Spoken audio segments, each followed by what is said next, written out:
vamos falar hoje, continuar hoje. Não sei se você lembra, você tem uma boa memória?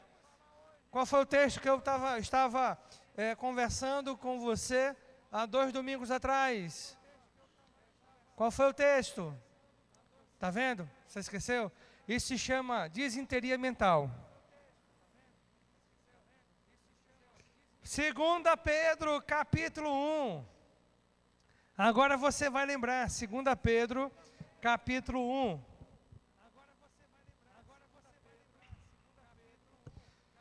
E nós vamos concluir hoje aquele assunto de 2 Pedro, capítulo 1, que ficou pela metade. Nós não conseguimos concluir na semana retrasada.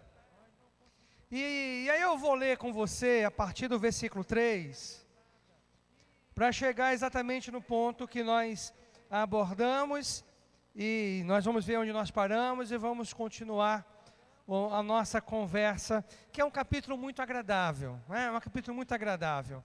E o que é legal, que Deus usou os apóstolos e outras pessoas, outros líderes, não apenas eles. Tiago, o irmão de Jesus, não era um dos 12. Apesar de que no começo da igreja, o consideravam um apóstolo. Interessante, não é? Mas ele não era um dos 12. Hoje nós sabemos que só foram 12, e o substituto de Judas foi Paulo. Mas ele escreveu, não é, por exemplo, a carta que recebe o seu nome, Tiago. E escreveram de uma forma impressionante para ajudar a igreja daquela época, e essa ajuda se estende para nós hoje de uma forma impressionante. 2 Pedro capítulo 1, versículo 3, olha: seu divino poder nos deu todas as coisas de que necessitamos para a vida e para a piedade, por meio do pleno conhecimento daquele que nos chamou para a sua própria glória e virtude. Por intermédio destas, ele nos deu as suas grandiosas e preciosas promessas, para que por elas vocês se tornassem participantes da natureza divina e fugissem da corrupção que há no mundo por causa da cobiça. Versículo 5. Foi desse ponto em diante que nós nos concentramos e nós conversamos na semana retrasada.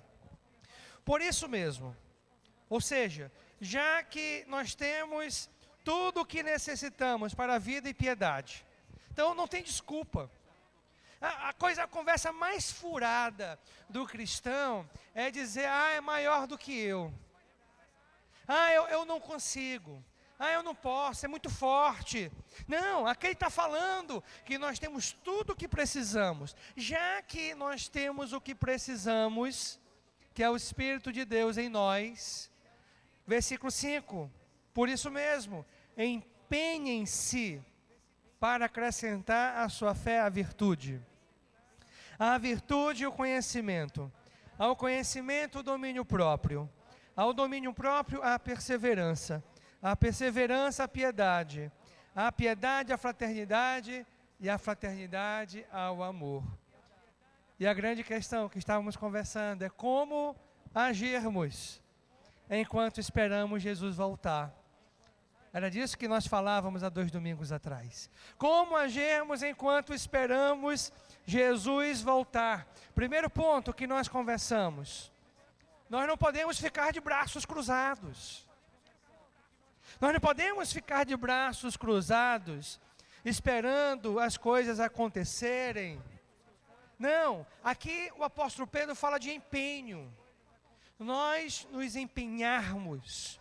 Não é? Você tem que estar bem atento para esse versículo 5 que ele nos fala: empenhem-se. É com dedicação, é com empenho, é com força de vontade. Nós temos que querer, nós temos que ter garra. Nós não podemos viver uma vida cristã acomodada, nos conformando com o pecado, com o erro.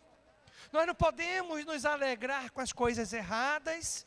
Nós não podemos enxergar o erro, né? Às vezes nós somos confrontados com a palavra de Deus através de uma meditação que você faz, através de uma mensagem como esta.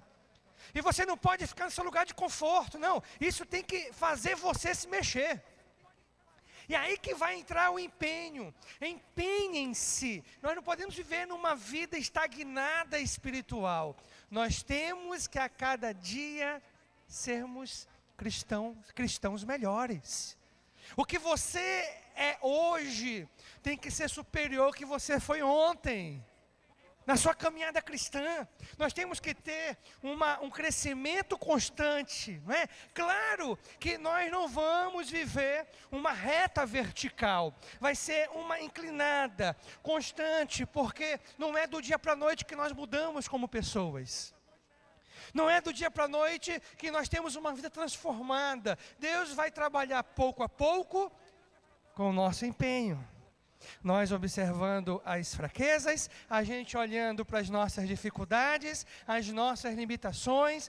Então às vezes nós vamos parar um pouquinho de crescer, aí volta de novo, você cai em si e volta o crescimento. Mas para isso tem que ter empenho.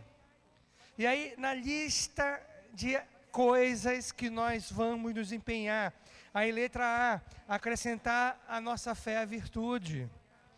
E esse ponto nós falamos na semana anterior. E eu vou revisar bem rápido, não é? E até nós falávamos. Não adianta fé sem obras. Irmãos, o que mais nós estamos vendo nesses últimos momentos que nós vivemos do cristianismo. Nós vivemos, eu não tenho dúvidas de falar isso, no final da era da igreja. A era da igreja é aquele período onde Jesus ascendeu, foi ao Pai, deixou a missão para os apóstolos, ali começou a era da igreja. O período de salvação de todas as nações. E esse período vai acabar com a volta de Jesus. Eu não tenho dúvidas que nós já estamos nos momentos finais. E esses momentos finais, eles seriam marcados, que foi profetizado previamente pelos profetas, por algumas características. Entre elas a apostasia, o esfriamento da fé. As pessoas andam com a Bíblia debaixo do braço, mas não vivem o cristianismo. É uma completa contradição. Nós não podemos ser cristãos assim. Nós não podemos nos conformar com vidas erradas. Nós temos que viver a nossa fé. A fé, ela precisa ser demonstrada, palpável. Sim, a fé é abstrata. Nós não enxergamos a fé de ninguém. Eu não posso olhar daqui e ver a sua fé, mas entenda uma coisa, a fé, ela é demonstrada. Nós não vemos a fé, mas nós vemos o resultado da fé em sua vida, uma vida diferente de antes. Não mais a mesma coisa, não cometendo os mesmos erros de antes, não se conformando com o pecado, não vivendo aquela vidinha dos seus próprios deleites e prazeres, não vivendo uma vida sem arrependimento. Nós temos que colocar a palavra no nosso dia a dia. É esse primeiro ponto, a letra A, que ele quer falar esse primeiro ponto, acrescentar a nossa fé à virtude. Nós não podemos apenas falar que somos, nós temos que demonstrar o que nós somos. As nossas ações falam mais do que as nossas palavras. As pessoas observam isso. As nossas ações falam muito mais do que as nossas palavras. Não adianta você vir com um discurso furado. Meu filho, faz o que eu falo, não faz o que eu faço. Faz o que eu digo, não faz o que eu faço. Esse discurso furado não funciona. Nós somos muito mais visuais. Nós usamos muito mais a visão do que a audição. E você vê isso claramente, né? Nós demonstramos a nossa fé. E é disso que o apóstolo Pedro está falando na letra A. Letra B, e eu compartilhei com você na semana retrasada, acrescentar a nossa virtude. A virtude, que são as qualidades cristãs. Acrescentar a nossa virtude o conhecimento. Sabe por quê? Virtude sem conhecimento vira fanatismo ou heresia. Nós cansamos de ver pessoas vivendo enganações, em doutrinas falsas. E elas acreditam piamente que se não tiverem com aquela calça comprida, com aquela camisa aqui no punho, as mulheres com aquela bata no sol de meio-dia, meu irmão, imagina como deve ser o sovaco daquela mulher, Jesus amado. E detalhe, ainda creem que é pecado tirar o pelo das axilas.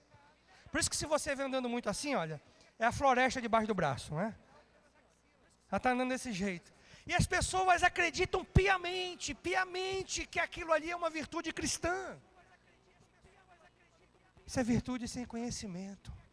Nós não podemos desvincular das nossas vidas o conhecimento na palavra. É isso aqui que faz a diferença. É isso aqui que marca. É isso aqui que faz com que você não caia no erro. É isso aqui que faz com que você não acredite em qualquer mentira. É isso aqui que faz com que você não vá na lábia de qualquer pessoa. É isso aqui que faz a diferença. É esse conhecimento. Nós precisamos aproveitar as oportunidades de ensino que Deus dá na nossa igreja. É uma bênção. Eu confesso para vocês que às vezes eu fico tão feliz quando eu faço a prova, no dia de prova. Eu fico tão feliz, sabe por que eu fico feliz? Que eu vejo o quanto as pessoas aprenderam. A prova, para que você acha que existe prova? Para que você acha que eu faço prova? Para medir você? Não, para medir a mim principalmente. Para ver o quanto você aprendeu ou deixou de aprender. O quanto você assimilou aquilo que foi passado. Eu acho tão legal, porque faz toda a diferença. Quando você entende as Escrituras, quando você vai mais a fundo nas Escrituras, você lê a palavra de Deus de uma forma diferente, com uma compreensão muito maior. Nós não podemos desvincular a palavra de Deus da nossa caminhada cristã. Gente, é nós aprendermos. Não é depender apenas do que o pastor fala. É você ter o seu momento diário, a sua meditação diária. Se você nunca fez isso, comece com a folhinha. Naquele balcão lá atrás, tem todo fim de semana uma folhinha de meditação, orientando para você mastigada bem direitinho, para você poder ter o seu alimento diário. Nós precisamos da palavra, acrescentar a virtude, o conhecimento. Letra C. Acrescentar o conhecimento, o domínio próprio. Aqui pega, gente. Sabe o que nós estamos falando? Sabe o que é pior do que não conhecer? É você conhecer e não praticar. Olha só que interessante. Talvez você peque pela falta de conhecimento. É menos mal. Agora, quando você conhece a verdade, quando você sabe o certo, o correto, e você não faz, é consciente, não é? É conscientemente. Aí se torna um problema. E é isso que ele fala aqui para a gente, nesse terceiro ponto que ele quer nos abordar, desse ponto número 1, a letra C, acrescentar o conhecimento, o domínio próprio. Irmãos, nós temos que ter domínio próprio. Não é o que eu quero fazer, não é o que me agrada, é o que é necessário nós fazermos. Isso é importante. Talvez você vai passar por um momento, ou esteja passando, ou já passou, onde você vive um pé de guerra no seu casamento. Mesmo assim, mesmo diante das dificuldades, você precisa ter os seus olhos, o seu desejo exclusivamente para sua esposa, as suas emoções exclusivamente para o seu marido, porque Deus nos ensina, é nós fazermos por Deus antes de qualquer coisa, é nós conhecermos e praticarmos. Nós sermos praticantes da palavra, não apenas ouvintes esquecidícios, como fala lá no livro de Tiago. E aí nós demos até algumas dicas para você, né? Identifique os seus pontos de fraqueza. Você tem que conhecer os seus pontos de fraqueza. Você tem que saber quais são as áreas vulneráveis da sua vida. E sabe qual é um problema que o diabo coloca na nossa mente? Não fala para ninguém não, viu? Se tu falar, o que é que vão pensar de ti? Sabe o que eu penso quando alguém compartilha comigo uma dificuldade, que quer ajuda? Eu digo, esse é filho de Deus e quer vencer o pecado. É isso que eu penso. Agora o diabo coloca na sua mente, não fala não, viu? Não fala não para ninguém. Mentira. Você precisa da ajuda dos irmãos. É nesse momento que a igreja entra em ação, nós compartilharmos uns com os outros, nós falarmos uns para os outros, nós desabafarmos uns para os outros e nós pedirmos socorro. Olha, meu irmão, eu estou com uma tentação, me ajude, me cobrem. E nós temos esse comprometimento, essa responsabilidade de cobrarmos e ajudarmos uns aos outros. Identifique os seus pontos fracos, compartilhe com quem for necessário, levante os seus muros de proteção. Se você sabe quais são os seus pontos vulneráveis, olha, se você está caminhando, começando a caminhada cristã, eu vou dizer para você o que acontece. Eu vou dizer para você o que vai acontecer. Você era acostumado todo fim de semana se reunir com seus amigos para tomar aquela cervejinha. Quantos tinham essa vida? Quantos tinham a vida assim antes? Quantos? Quantos tinham assim a vida antes? Quantos? E aí você agora foi para a igreja, adivinha, você acha, agora eu não tenho mais vontade de nada, só tenho vontade de ser santo. Quem disse isso? Você vai ter vontade de voltar, no início principalmente, você vai ter vontade daquela vida lá atrás. Você vai olhar, sai no supermercado passar, você vai olhar para a latinha, ela vai olhar para você, dá uma piscadinha para ela. Aí escondido da esposa você pega, coloca debaixo das compras no carro. Ela, o que é isso aqui? Não sei, estava aí. Você vai ser tentado. E olha, até é bem possível, provavelmente você vai tropeçar uma vez ou outra. E sabe o que o diabo vai dizer para você? Você não consegue. Você não é digno de estar naquele meio. Não, não. Aí você diz para ele, tudo eu posso naquele que me fortalece. Jesus morreu por todos os meus pecados. Mas se você sabe qual é a sua fraqueza, levante os muros. Ou seja, você não pode se colocar em situações de risco. Se você sabe que são aqueles amigos, evite aqueles amigos. Se você sabe que é aquele momento que os amigos tinham na sexta-feira depois do trabalho, então evite aquele momento. São decisões que nós tomamos que vai preservar a nossa integridade na nossa caminhada cristã. E não desista por causa do primeiro vacilo. Não desista. Se você tropeçar, continue, levante a cabeça e continue a caminhada. Letra D, paramos na letra D, não foi isso? Falamos da letra D? Não, pronto, agora sim. Letra D. Acrescente ao domínio próprio a perseverança. Nós não podemos ser como fogo em palha. Você sabe, o ditado fogo de palha. Sabe por que o ditado fogo de palha? Você já colocou fogo numa palha? Meu amigo, se você, aqui na estrada, tinha um café regional, que a cobertura toda era de palha. E aí foram fritar, fazer uma fritura. Eu não sei se você já viu isso acontecer, que quando está naquela fritura, acaba pegando fogo a fritura. E a fritura pegou fogo. E pegou num talo daquela palha. Em 10 minutos, consumiu toda aquela cobertura. Fogo de palha quer dizer, é rápido, é momentâneo, é instantâneo, consome assim, no estalar de dedos. Nós não podemos ser fogo de palha nas nossas decisões. Quantas vezes nós dizemos, eu vou fazer isso, essa semana eu começo a meditar, essa semana eu começo, essa semana vai ser diferente. Aí chega na segunda, até você faz, aí na terça, aí na quarta, aí tem aquele probleminha no trabalho, aí você fica muito ocupado, aí chega cansado, esquece, vai ver o futebol, vai ver a novela, vai ver a Olimpíada. Que agora é 24 horas quase, não é? Vai ver a Olimpíada. Pelo menos quando a Olimpíada era lá no Japão, aí pronto, quando é lá no Japão, lá é de noite, aqui é de dia, né? Aí o cara tinha que acordar de madrugada para ver o Brasil jogar. Era bom que ninguém ficava triste, né, de ver perder. Aí pronto, passava rápido. Agora não, é o dia todo. Aí cai o tempo todo na Olimpíada ali. Vê a Olimpíada. Quem está jogando? E agora? E agora? Fogo de palha. Nós precisamos ser firmes em nossas decisões. Nós não podemos apenas tomar decisões da boca para fora. Nós temos que ser firmes. É que nem quando você começa, vou começar uma dieta essa semana. Já percebeu que toda segunda-feira é dia de começar a dieta? Aí você, quando chega, passou o dia 15, dia 17, não, dia 1º eu começo. Dia 1º.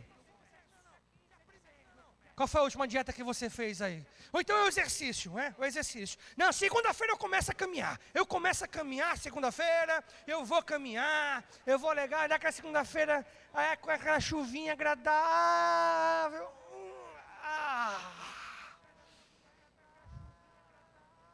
Já percebeu quantas vezes nós dizemos que vamos fazer e fica só no início, na vontade? Ou nós começamos a fazer e paramos de fazer? É disso que o apóstolo Pedro está falando. Não adianta ter domínio próprio por pouco tempo. Perseverança. Perseverança, irmãos, na nossa caminhada da fé. Perseverança não é obedecermos apenas no momento, não é obedecermos apenas numa fase de nossas vidas, não é sermos fiéis enquanto tudo está indo bem. Não, é independente de, é sermos perseverantes, insistentes. Pode estar tudo caindo ao seu redor, pode estar tudo se desmoronando diante de você, mas você continua firme e inabalável no propósito que você tem diante de Deus, na fé, na sua fé, na decisão que você fez no seu coração. Já viu o ditado? Nadou e morreu na beira da praia. É tão comum esse ditado. Isso é simples. Sabe por que existe esse ditado? O final é mais importante do que o início. Eu não quero ser conhecido hoje por um bom pastor. Eu quero que no final da minha vida, depois que eu partir, as pessoas digam: poxa, aquele pastor foi de fato, foi firme, foi fiel a Deus, foi uma bênção nos caminhos de Deus. O final é melhor do que o início. Não adianta nada se simplesmente eu sou fiel hoje, eu continuo firme hoje, mas amanhã eu desmorono. É em vão, é nadar e morrer na beira da praia. Seremos conhecidos pelo final de nossas vidas, não pelo começo. Já percebeu que nós somos conhecidos na fé, na caminhada cristã? Nós somos marcados pelo final da nossa vida e não pelo começo. As pessoas vão lembrar da gente pelo final, pelo que fizemos e no final deixamos de fazer. Por isso que eu admiro muito homens como Billy Graham, grande ícone do cristianismo. Um grande ícone do cristianismo. Hoje, aos mais de 90 anos, ele não entende porque Deus ainda não o levou. Mas Deus tem um propósito com todas as coisas. E está aí um exemplo de quem lutou, combateu um bom combate, perseverou, completou a carreira, guardou a fé. E ele pode falar com o apóstolo Paulo: já estou sendo derramado como uma oferta de libação. Ou seja, está próximo de chegar a minha partida, mas eu combati um bom combate. Homens como o pastor John, que foi através do ministério dele, da dedicação dele lá no começo, Deus usou. Nós sabemos que é Deus que faz todas as coisas, mas foi aquele homem que decidiu sair da sua zona de conforto e ir para uma outra nação desconhecida, num tempo em que não existia energia elétrica, não existia tecnologia, e era um mistério em relação à Amazônia. Falavam de febre amarela, falavam de tantas doenças tropicais. As pessoas achavam loucura a decisão dele largar os Estados Unidos com a esposa e vir para um Brasil, um país inóspito naqueles tempos, principalmente a região amazônica, país inóspito. Largou tudo. Essa igreja é fruto do trabalho dele, porque foi por causa do trabalho dele que iniciou, que hoje é a NIB, e foi através da NIB que a Grande Circular iniciou. É fruto pela dedicação de um homem. E o que eu acho mais bonito é que é fiel até a beira da morte. Nós seremos conhecidos pelo final muito mais do que pelo começo. O final de nossas vidas. Eu não quero ser conhecido como um pastor que abandonou, um pastor que tropeçou, um pastor que profanou a obra do Senhor, um pastor que deixou pela metade aquilo que Deus colocou em suas mãos. Pelo que você quer ser conhecido no final de tudo? É importante você parar para pensar, porque nós temos que acrescentar ao domínio próprio a perseverança. Letra E. Letra E. O apóstolo Pedro nos fala aqui, nesse capítulo que nós lemos. E ele nos diz, nós continuamos aqui no texto, e ele nos diz o seguinte: a perseverança, a piedade. E essa letra E, acrescentar a perseverança, a piedade. O irmão me perguntou semana passada: pastor, o que significa a palavra piedade? Porque nós associamos a palavra piedade à misericórdia. Fala piedade, nós termos dó uns dos outros. Não é esse o sentido da piedade que nós encontramos nas Escrituras. A piedade é nós sermos pios, sermos como Deus. E esse é o propósito de tudo isso. Nós vamos perseverar porque nós queremos. Nós vamos perseverar nessas qualidades. Nós vamos perseverar em sermos melhores. Nós vamos perseverar em acertar, em agradar a Deus minuciosamente. Porque nós queremos ser como o Pai. O orgulho do filho é imitar o Pai. Você deve ter visto isso. Se você foi criado com seu pai ou com a sua mãe, você imitava. Você queria colocar o sapato. A minha brincadeira favorita de criança era brincar de quartel. Porque meu pai era militar. E naquela época era de bonança nas Forças Armadas. Hoje está tudo sucateado. Aí levava para a gente ração. Aquela comida que o soldado, o militar come na mata. Ele levava para a gente aquela ração. E a nossa alegria, olha só, tendo uma cama agradável em casa, tendo uma comida feita pela mamãe, a gente queria botar o fogareiro, porque vinha todo o joguinho, o kit, aí vinha o fogareiro, aí vinha o pacote do arroz desidratado, o pacote do feijão desidratado, a gente pegava a lata de leite, a gente botava fogo no fogareiro, botava água na lata, porque minha mãe não deixava a gente usar as panelas dela. Então a gente corria para a lata. A gente botava lá e botava ali o feijão, e botava, olha, um monte de abestadinho. Tudo feliz, comendo aquilo. Porque a gente queria copiar o nosso pai. A minha frustração já contei para vocês. Eu era o mais novo dos meus 3 irmãos mais velhos. Era 3 irmãos mais velhos e o mais novo. Mais novo que eu, o quarto. Mas era eu e os meus outros 2 que brincavam junto com os vizinhos. Eu era o mais novo, não passava de cabo. Todo mundo subia. Tinha um irmão que era tenente. O outro era capitão. Tinha um que dizia que era coronel. E eu dizia, e eu? Tu é o cabo. Mas a gente queria imitar, eu queria imitar. A gente botava aquela gandola, aquela roupa de militar. É isso que Pedro está falando. Nós temos que ser imitadores de Cristo.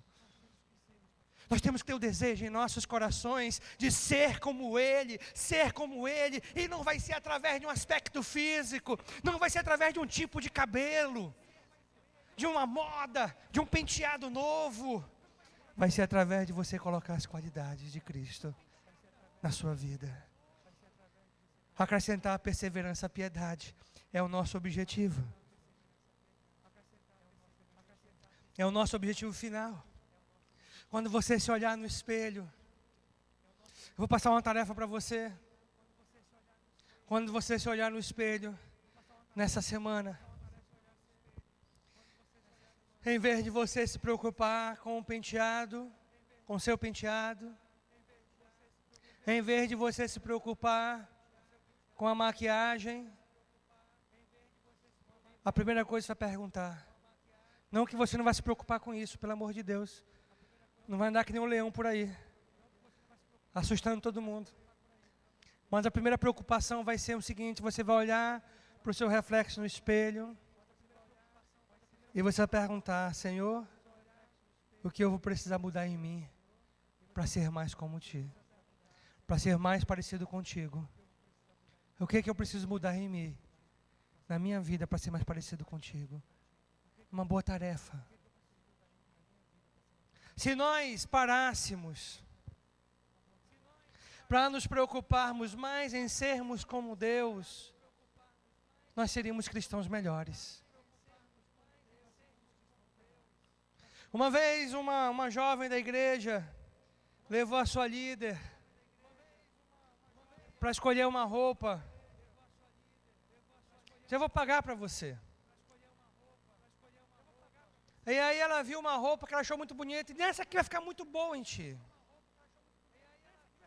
Só que era uma roupa sensual.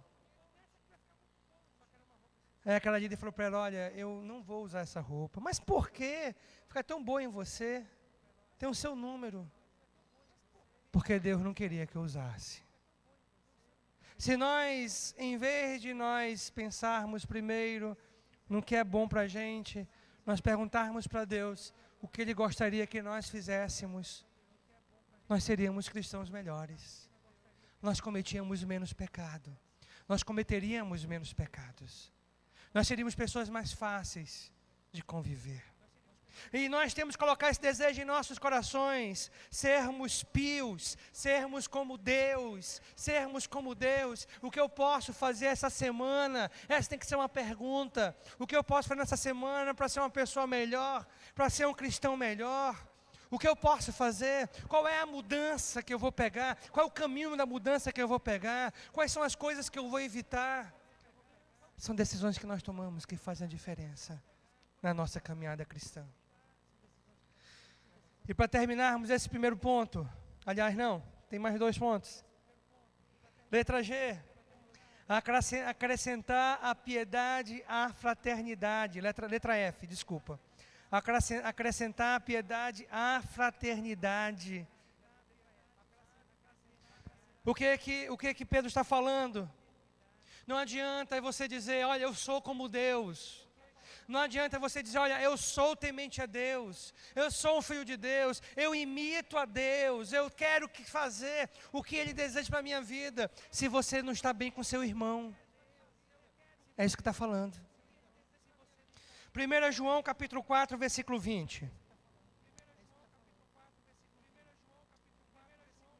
1 João capítulo 4, versículo 20. Se você não quiser ler comigo, se você quiser ler, abra sua Bíblia nessa referência, senão anote essa referência. 1 João 4, 20. Olha o que diz: se alguém afirmar, eu amo a Deus, mas odiar o seu irmão é mentiroso. Pois quem não ama seu irmão a quem vê, não pode amar a Deus a quem não vê. Ele nos deu este mandamento: quem ama a Deus, ame também o seu irmão. Fraternidade quer dizer harmonia uns para com os outros. Nós vivermos bem com os outros. Sabe o que é ruim? Tem pessoas que são tão difíceis de conviver, parece que gostam de ser difíceis. Ou tem pessoas que são tão difíceis de conviver e não percebem. Não percebem que são difíceis de conviver. Acham que são pessoas legais, mas são difíceis. São pessoas extremamente complicadas. Nós não podemos dizer que estamos bem com Deus no âmbito vertical aqui, se nós não estivermos bem uns com os outros. Isso é tão importante que Deus colocou aqui num versículo que eu li para você: quem ama a Deus, ame também o seu irmão. Olha lá, vou ler de novo aqui, ó. Ele nos deu este mandamento: quem ama a Deus, ame também o seu irmão. Em outras palavras, colocando isso em miúdos, se você não ama o seu próximo, você não está amando a Deus. Você ama a Deus? Uma boa pergunta. Se nós não estivermos bem uns com os outros, automaticamente não estaremos bem com Deus. E quais são os problemas que nos impedem disso? Às vezes mágoas. Você começa a criar mágoa das pessoas. E é muito fácil nós criarmos mágoa de alguém. É muito fácil. Basta você se concentrar na ofensa. Você começa a concentrar na ofensa, cria aquele ressentimento, não é? Cria um ressentimento ruim, ali, por problemas mal resolvidos. Por isso que a Bíblia ensina, se você tem alguma coisa com o seu irmão, vai lá, sente com ele, converse com ele. Não resolveu, leva uma ou duas testemunhas, senta lá e tenta resolver. Não resolveu, aí leva para a igreja, quer dizer, para o pastor. Agora, sabe qual é o problema que tem? Quando você tem um problema com o irmão, você quer levar logo para toda a igreja. Não fala para ninguém, não. Eu vou te falar aqui o problema, tá? Não, irmãos, nós precisamos viver bem uns com os outros. Nós precisamos aprender a viver bem uns com os outros. E sabe de uma coisa? Quando eu vejo uma pessoa que não sabe, que tem dificuldade, eu saí da igreja porque não gostei, geralmente ela vai fazer a mesma coisa quando chega na outra igreja. Porque o problema às vezes está em você e você não percebeu. Você acha que é o outro. O problema está em você e não percebeu. Então não permita mágoas. Resolva os problemas mal resolvidos. Se ficou no ar alguma coisa, sente e converse. Esclareça tudo. Nós não queremos a vitória. Nós queremos a paz. Nós queremos viver bem uns com os outros. É isso que nós queremos. Então, resolva. E olha, sabe, a maturidade, quando você tem maturidade, você consegue ser humilde, mesmo estando certo, você consegue reverter uma situação. Eu lembro uma vez que eu peguei, um jovem rebelde, que tinha na igreja, mas sabe, hoje coitado, eu olho para a vida dele, eu digo coitado, acabou que não conheceu os pais, e foi adotado por uma outra família, mas teve a oportunidade de mudar. Aquele jovem era rebelde, e eu peguei firme com ele. Ele pulou o muro da igreja, já contei essa história aqui, ele pulou o muro da igreja para poder se dar aqueles amassos na namorada dentro da igreja, a gente ensaiando lá. Na hora que ele pulou, eu mandei para lá de volta. E ele era grande assim, olha, mas tinha um monte de irmão do meu lado. Mas eu peguei e disse para ele, você está desrespeitando essa igreja. E ele fez uma confusão com aquilo, envolveu a família da namorada dele. Aí eu fui lá conversar, com a família. Aí sabe de uma coisa? Aí ele disse, não fiz nada. Então tá bom, você não fez? Então me perdoe, porque eu achei que você tinha feito. Você não pulou o muro e você não ficou se agarrando? Não, então me perdoe. Eu sabia que ele tinha feito. Mas eu não queria a razão. Eu queria a paz. Eu estava vendo aquela família, o que ia ser depois com aquela família, que aquilo poderia ser uma pedra de tropeço para abandonar o caminho do Senhor. Depois que eu fiz aquilo, aquela família me teve com uma estima, um amor inestimável. E até hoje está firme nos caminhos do Senhor. Eu não quero ter razão. Eu quero viver em paz com os outros. Não queira ter razão. Queira viver em paz com o seu irmão. Coloque esse objetivo na sua mente. Queira viver em paz com seu irmão. E finalmente, eu acho que a gente não vai terminar essa mensagem hoje. Mas nós não vamos continuar semana que vem. Não vai ficar guardado na geladeira. Depois a gente tira e come mais um pouquinho, que nem um salamezinho. Porque ainda tinha o segundo e terceiro ponto da mensagem. Estamos no primeiro. Mas finalmente, acrescente a fraternidade, o amor.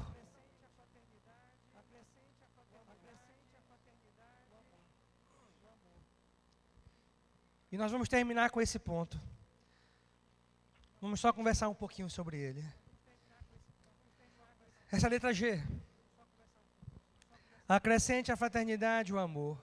Fraternidade sem amor é uma simples amizade passageira. Porque com amor nós nos importamos. Quando nós amamos, nós nos importamos. Eu tenho um conhecido que ele foi fazer um curso de guerra na selva. É uma loucura esse negócio. Eu nunca nem sonhei com isso. Sofrer no meio do mato, Deus me livre. E aí no curso, né, e é sofrimento, viu? Quem já fez esse curso? Quem já fez guerra na selva aí? Alguém já fez? Quem já teve aquele período de estágio de soldado na selva? Já é doloroso, não é? Imagine, tem um doido ali dizendo, é bom. Imagine o Guerra na Selva, que é mais intenso. E se eu não me engano, foram... É 40 dias, é isso? É 40 dias de Guerra na Selva? 40 dias, longe da família, no mato. Quando ele voltou, só a cabeça. Dessa finura. Quando ele chegou no aeroporto, que ele viu a esposa com as duas filhas pequenininhas, que ele foi lá, a esposa, Jesus amado. E a filhinha, mamãe, quem é esse homem? Quem é esse homem, mamãe? Estava irreconhecível. Totalmente diferente, emagreceu muito.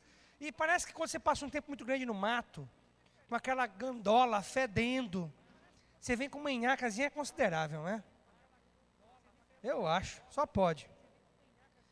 Quando ele chegou em casa, tinha alguém esperando ele. Beethoven. Era o cachorro. O cachorro estava todo alegre quando viu o dono chegando. E correu, pulou, balançou o rabo e corria para cima. Não se importou com o que tinha acontecido. Não se importou com as feições que havia mudado. Ele continuava amando. Ele sabia quem era aquela pessoa.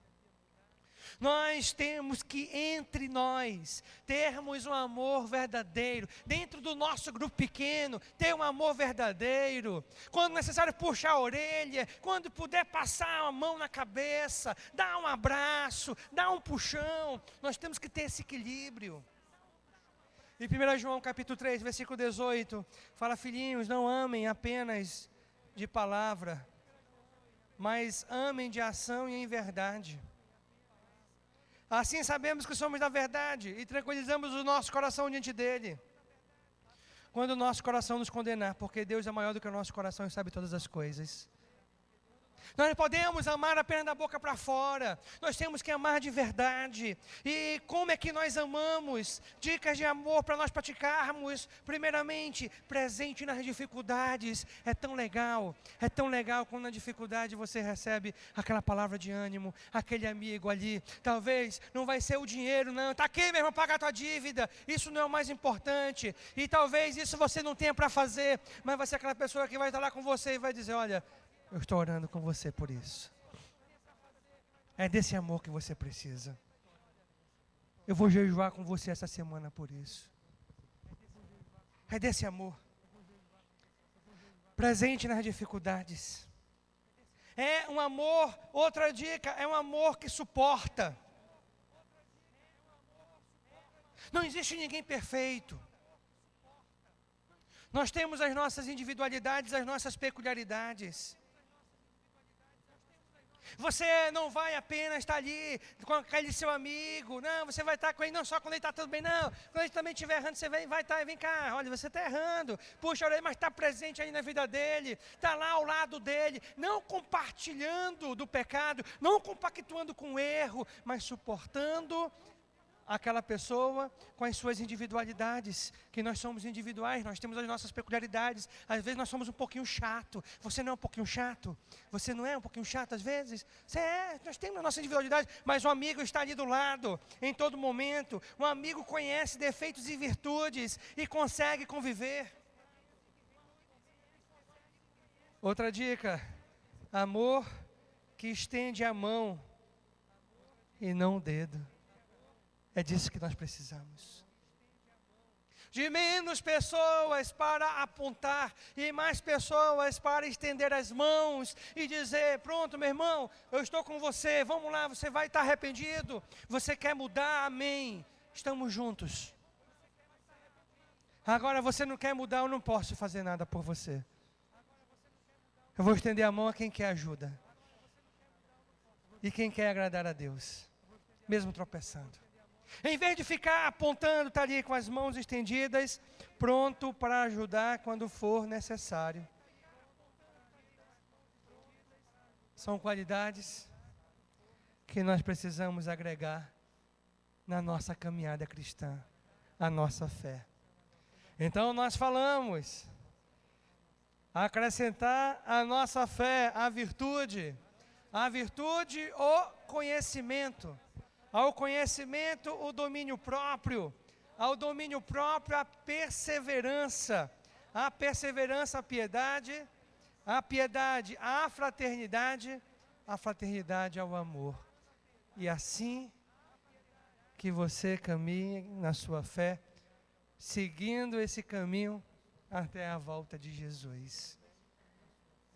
Que Deus abençoe a todos nós com uma ótima semana. Dê um abraço no seu irmão.